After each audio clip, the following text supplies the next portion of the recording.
Hari ini tanggal 20, 20 maksudnya. Ini masih euforia karena kemarin Garuda mengalahkan Green Falcon 2-0 di GBK. Dan hari ini tanggal 20 November, tepat sepekan sebelum pelaksanaan Pilkada serentak. Kamu sudah punya pilihan belum? Mungkin kamu adalah orang yang ideologis. Jadi partai milih apa, maka otomatis akan ikut itu. Atau termasuk orang yang masih menimbang-nimbang, membaca-baca program, mendengarkan pernyataan-pernyataan, baru kemudian nanti di hari terakhir memutuskan akan memilih siapa.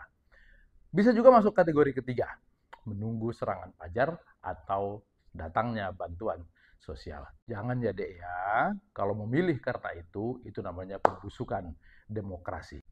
Ada 37 provinsi dan 508 kabupaten dan kota di tingkat 2 yang akan mengadakan pilkada pada tanggal 27 November nanti. Tapi hanya ada beberapa daerah saja yang mendapat perhatian karena dinamika politik yang tinggi. Katakanlah di Pulau Jawa. Pilgub di Pulau Jawa ada di DKI Jakarta, Jawa Barat, Jawa Tengah, Jawa Timur. Di luarnya ada Sumatera Utara. Kenapa Sumatera Utara? Karena di sana Bobi Nasution, menantu Presiden ke-7 Joko Widodo, akan maju di sana. Tentu perhatian kita menjadi besar. Apakah Bobi bisa memenangkan pertarungan dengan mudah? Kabupaten di tingkat 2 tentu akan menarik melihat bagaimana Surakarta. Surakarta tempat tinggal Pak Jokowi. Sama dengan Jawa Tengah. Jawa Tengah, Surakarta ada di Jawa Tengah, menjadi barometer pertarungan antara Joko Widodo dan Megawati Soekarno Putri. Kenapa begitu?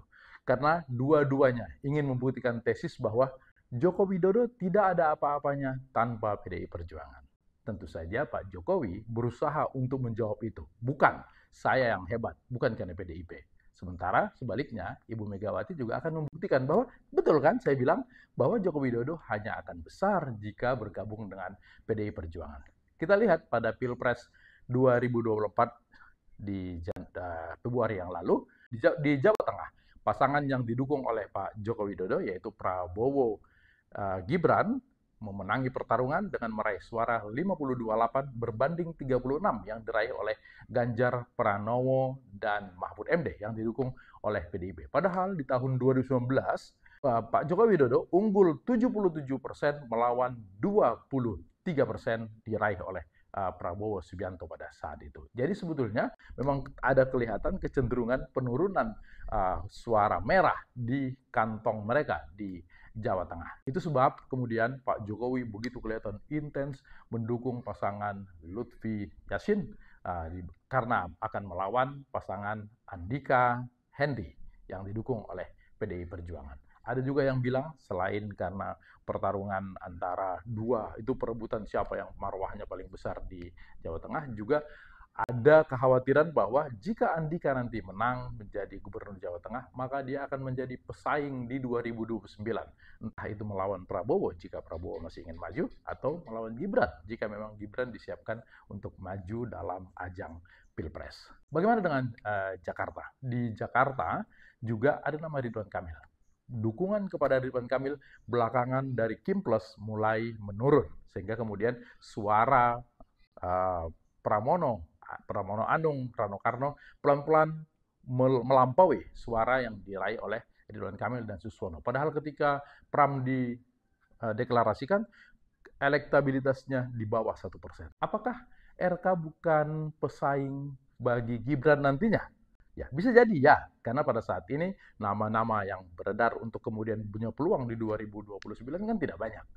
Oke, kameramen mengingatkan, Anies juga. Ya, Anies Baswedan tentu saja masuk dalam list ini, tapi sekarang dia tidak ikut pertarungan. Kita akan lihat nanti apakah di 2009 nama Anies tiba-tiba muncul, dicalonkan oleh partai tertentu, sehingga kemudian dia ikut dalam pertarungan. Tapi, kenapa kemudian di Jakarta, Pak Joko Widodo juga intens mendukung Ridwan Kamil?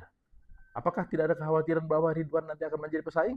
Mungkin saja ada, tapi ada hal lain. Bagaimanapun kita harus kasihan pada Kang Emil, bahwa Kang Emil yang tadinya sangat kuat di Jawa Barat, kemudian ditarik ke Jakarta karena keyakinan bahwa di Jakarta akan menang. Karena terbukti waktu itu ada operasi politik, bahwa tidak ada partai yang bisa mencalonkan Pak Anies Baswedan. Sehingga kemudian Anies yang saat itu meraih elektabilitas tertinggi dibanding calon-calon yang lain, kemudian tiarap dan tidak ikut pertarungan Pilkada Jakarta.